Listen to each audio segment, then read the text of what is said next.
Greetings, YouTube. Simple battery. Any unlawful touching of a person of another by the aggressor, himself, or by a substance put in motion by him. There is currently a referendum in discussion in New Zealand about whether it should be allowed to smack one's child, what constitutes smacking one's child, and the degree of severity. Now, I am a little unusual in this, that I think that there is never a justification for smacking one's child. In fact, the only time I can justify using force against a child is the same justification I use for using force against an adult, and that is either self-defense or the defense of another. And since we're discussing children, if I can restrain that child safely so that they cannot attack me or someone else, then it is not a self-defense situation. Yes, I'm aware that this means I don't believe it's ever allowed to strike a child.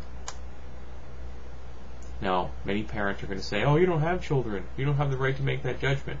Well, guess what, folks? I was once a child, and I remember every single blow, even though there were enough of them that they could have just blended into the background. And it's never okay to smack a child. Simple battery is simple battery is simple battery. I have a test. It's a mental exercise, a thought experiment, if you will. I call it the stranger test. I want to imagine for a moment that you're a parent, you're in a park, and a strange person walks up to your child. They smack your child across the face. What do you do? Most people would react that they would attack the person, grab their child and run away, or call the police, all of which would be quite acceptable forms of response, because that person just committed simple battery against your child. So, if it's unlawful, and it is, for a stranger to commit simple battery against your child, why is it not unlawful for you, the hypothetical parent, to commit simple battery against a child? Now, arguments I've heard in favor of smacking children is, well, I was smacked as a kid and I turned out okay. Well, you know, we're never going to know that.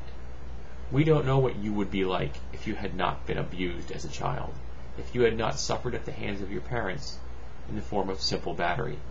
Because the first time your parent did that to you, the first time your parent committed simple battery against you, that window of opportunity was closed. From that point on, you are now the survivor of simple battery. And the intent of the batterer is immaterial. It does not matter. What matters is that a blow was struck, pain was induced, and now your life has gone down a different path, and there is no way to ever change that. So, I do not take that argument as valid. I don't know what you'd be like if your parent hadn't battered you. Another argument I hear is that, well, animals in the wild kingdom, they often just smack their children around as reflexively. So we're probably hardwired for that kind of thing. Well, guess what? Animals are self-aware. I have a cat. My cat is aware. She reacts to stimuli. She likes to play with a laser. She enjoys food. She likes having her head scratched.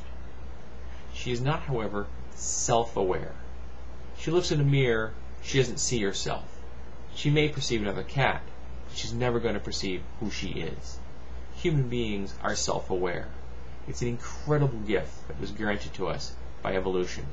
And one of the first things that most people do with that gift is throw it away and act like an animal that doesn't have it. You are better than an aware animal. You have the capacity to make judgments and dictate your actions in a way that an animal doesn't. You are not your fight or flight mechanism. You are something greater than that. Striking a child is battery.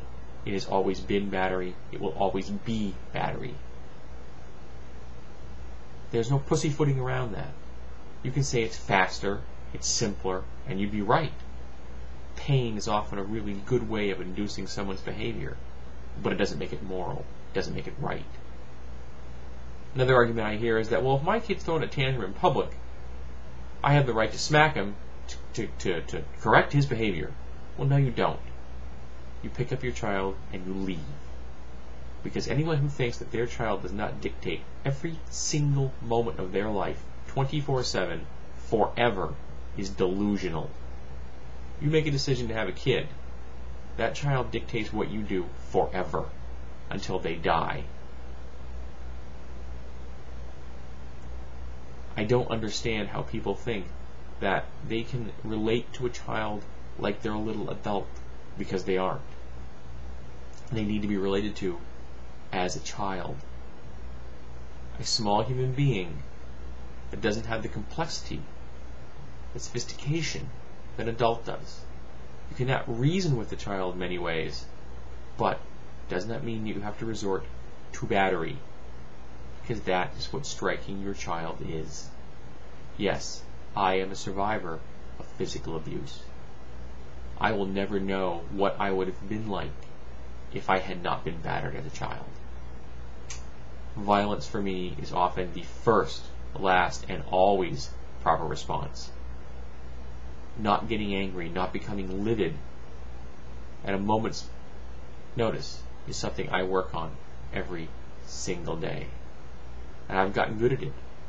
I'm under control at the moment because, quite frankly, this topic makes me enraged.